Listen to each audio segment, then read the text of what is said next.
Welcome to this series of mid term exams preparation. ये mid term exams की preparation series की video है। Complete series इस channel के ऊपर अपलोड की जा रही है और आज की वीडियो के अंदर आपको CS202 के मिड टर्म एग्ज़ाम्स की प्रिपरेशन के लिए इंपॉर्टेंट पॉइंट्स करवाए जा रहे हैं। तो शुरू करते हैं आज के इस ट्यूटोरियल को। Introduction to front end development and web basics. Front end development की हम बात करते हैं। इससे मुराद प्रैक्टिस है क्रिएट करने की यूज़र इंटरफेस और जो एक्सपीरियंस होता है एक वेबसाइट का या फिर जो वेब एप्लीकेशन होती है, और इसके अंदर जो टेक्नोलॉजीज़ इस्तेमाल की जाती हैं उनमें हम देखें तो HTML है, CSS है और जावास्क्रिप्ट है, ताकि बिल्ड किया जाए विजुअली अपीलिंग और इंट्रैक्टिव जो पेजेस होते हैं वो। फ्रंट एंड वो होता है जो कुछ हम देखते हैं और इंट्रैक्ट करते हैं उसके साथ, जो कि क्रिटिकल बनाता है यूज़ेबिलिटी के लिए भी और एक्सेसिबिलिटी के लिए भी। और जो की कॉन्सेप्ट है अगर हम उनकी बात करें तो उसके अंदर ये कि अंडरस्टैंड करना कि कैसे ब्राउज़र रेंडर करते हैं कंटेंट, और जो रोल है क्लाइंट साइड स्क्रिप्टिंग का, और इसके अलावा जो इंपॉर्टेंस है रिस्पॉन्सिव डिज़ाइन की। और इसी के साथ साथ फ्रंट एंड डेवलपर को लाजमी तौर पे इंश्योर करना चाहिए कंपैटिबिलिटी जो होती है मुख्तलिफ डिवाइसेस के ऊपर, ब्राउज़र्स के ऊपर, और ऑप्टिमाइज़ करना परफॉर्मेंस, और फॉलो करना चाहिए बेस्ट प्रैक्टिसेस सेमेंटिक मार्कअप और एक्सेसिबिलिटी स्टैंडर्ड्स के लिए। Now the URL HTTP basics and web server. अब URL की हम बात करें ये एड्रेस होता है जिसको यूज़ करते हुए एक्सेस किया जाता है जो भी रिसोर्स होते हैं वेब के ऊपर। और इसके अंदर जो कंपोनेंट होते हैं अगर हम उसको देखें तो उसके अंदर प्रोटोकॉल है, डोमेन नेम हो गया, पैथ हो गया, और इसके अलावा क्वेरी पैरामीटर हो गए, और HTTP जो है हाइपर टेक्स्ट ट्रांसफ़र प्रोटोकॉल, ये जो है कम्युनिकेशन प्रोटोकॉल जो कि गवर्न करता है डेटा एक्सचेंज क्लाइंट और सर्वर्स के दरमियान। अंडरस्टैंड करना HTTP मेथड्स जैसे कि गेट, पोस्ट, पुट और डिलीट, ये जो है एसेंशियल होता है इंट्रैक्ट करने के लिए वेब सर्विसेज के साथ। और वेब सर्वर्स जैसे कि अपाची या फिर एनजिंग्स जो है ये सर्व करते हैं कंटेंट क्लाइंट्स को और हैंडल करते हैं रिक्वेस्ट्स। सर्विसेज और एजेंट्स जो है उसमें हम देखें तो उसमें शामिल है APIs और यूज़र एजेंट्स। ब्राउज़र्स फैसिलिटेट करते हैं कम्युनिकेशन और डेटा एक्सचेंज को। डोमेन होस्टिंग की हम बात करें और जो FTP है जो कि फाइल ट्रांसफर प्रोटोकॉल हैं, ये भी इंटीग्रल हैं और ये इनेबल करते हैं डेवलपर्स को कि अपलोड करें फाइल्स और मैनेज करें वेबसाइट्स जो है रिमोट सर्वर्स के ऊपर। और ये कॉन्सेप्ट फॉर्म करते हैं बैकबोन वेब कम्युनिकेशन और जो रिसोर्स डिलीवरी है। Now the fundamentals of HTML and basic elements. HTML जो है वो हाइपरटेक्स्ट मार्कअप लैंग्वेज है जो कि स्टैंडर्ड लैंग्वेज है क्रिएट करने के लिए वेब पेजेस, और इसमें स्ट्रक्चर किया जाता है कंटेंट्स को यूज़ करते हुए एलिमेंट्स और टैग्स, जैसे कि H1 से लेकर H6 हो गए जो कि हेडिंग्स के होते हैं।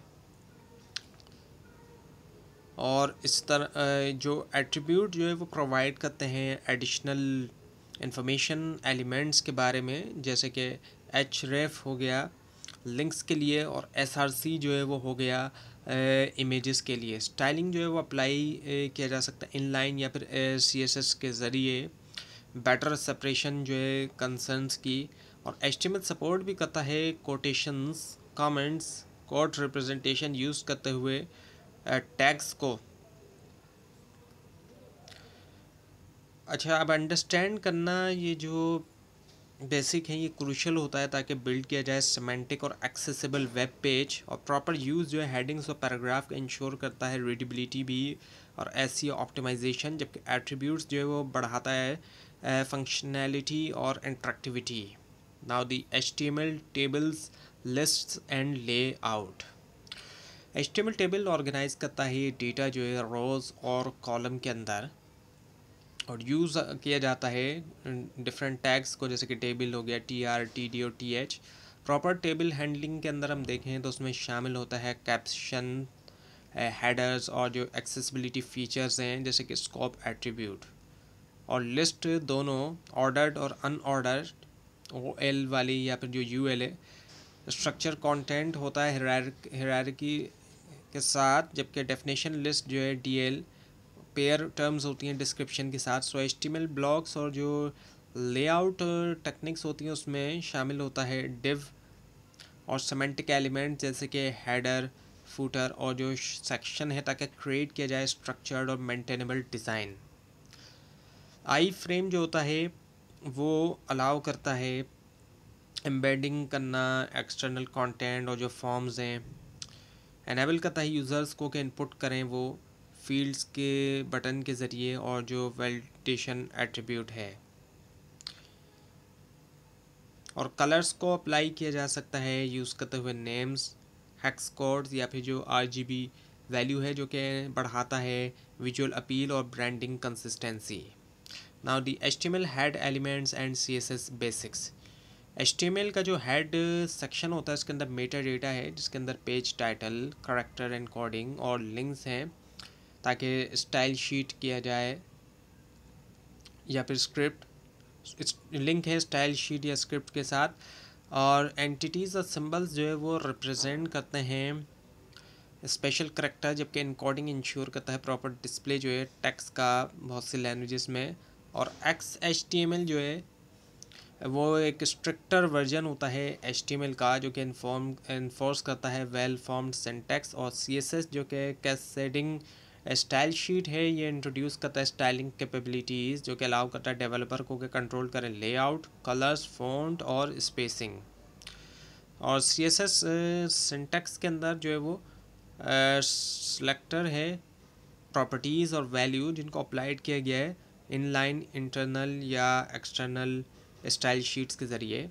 सो अंडरस्टैंड करना CSS सेलेक्टर्स और इंसर्शन मेथड जो है वो फंडामेंटल होता है क्रिएट करने के लिए विजुअली अपीलिंग और मेंटेनेबल डिज़ाइंस।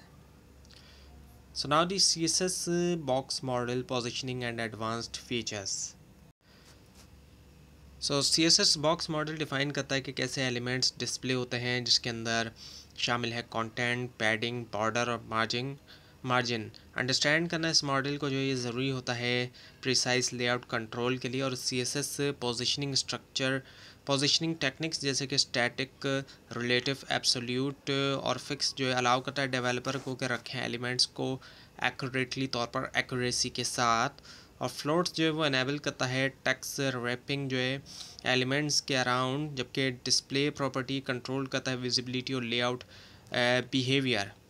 एडवांस फीचर जो है उसमें शामिल है स्यूडो क्लासेस और स्यूडो एलिमेंट्स, स्टाइल करने के लिए डायनामिक स्टेट्स और जो स्पेसिफिक पार्ट्स हैं एलिमेंट्स के, कॉम्बिनेशन जो है कॉम्प्लेक्स सेलेक्टर्स के लिए, और मीडिया क्वारीज जो है वो रिस्पॉन्सिव डिज़ाइन के लिए।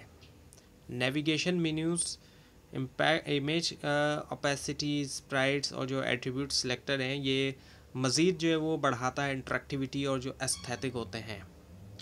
Now the Java script basics and control structure and Ajax. So Java script जो एक वर्सटाइल स्क्रिप्टिंग लैंग्वेज है जो कि ऐड करती है इंटरेक्टिविटी वेब पेज के साथ। और कोर एलिमेंट की अगर हम बात करें, कोर कॉन्सेप्ट सॉरी, तो उसके अंदर सिंटैक्स हो गया, वेरिएबल हो गया, ऑपरेटर हो गया, इसके अलावा फंक्शंस हो गया, और ऑब्जेक्ट स्कोप जो है और इवेंट्स जो एनेबल करते हैं डायनामिक बिहेवियर और डेटा मैनिपुलेशन। और स्ट्रिंग नंबर्स, अरे और उनके जो एसोसिएटेड मेथड होते हैं प्रोवाइड करते हैं पावरफुल टूल डेटा हैंडलिंग के लिए। और जो कंट्रोल स्ट्रक्चर हैं जैसे कि कंडीशंस, लूप्स, स्विच स्टेटमेंट्स, ये गवर्न करते हैं प्रोग्राम फ्लो। और एडवांस टॉपिक में शामिल होते हैं regular expression, error handling, debugging और बेस्ट प्रैक्टिसेस जो है परफॉर्मेंस और मेंटेनेबिलिटी के लिए। एजेक्स जो कि एसिंक्रोनस जावास्क्रिप्ट और एक्सएमएल है, अलाउ करता है डेटा एक्सचेंज सर्वर्स के दरमियान बगैर रीलोडिंग किए हुए पेज को यूज़ करते हुए XML/HTTP रिक्वेस्ट या फिर फैच API। सो अंडरस्टैंड करना इन रिक्वेस्ट को और जो रिस्पॉन्स हैंडलिंग है क्रूशल होता है बिल्ड करने के लिए मॉडर्न आइटरेटिव वेब एप्लीकेशंस। तो ये था आज का लेसन। आपको इस बारे में कोई क्वेश्चन और ख़ास तौर पर उसमें कोई मिस्टेक दिखाई दे ज़रूर हाईलाइट कीजिए। और इस पूरी सीरीज़ को देखने के लिए और मिड टर्म और फाइनल टर्म एग्जाम्स की प्रिपरेशन के लिए इस चैनल को सब्सक्राइब कीजिए, बेल आइकन के ऊपर क्लिक कीजिए। Thanks for watching this video and best of luck.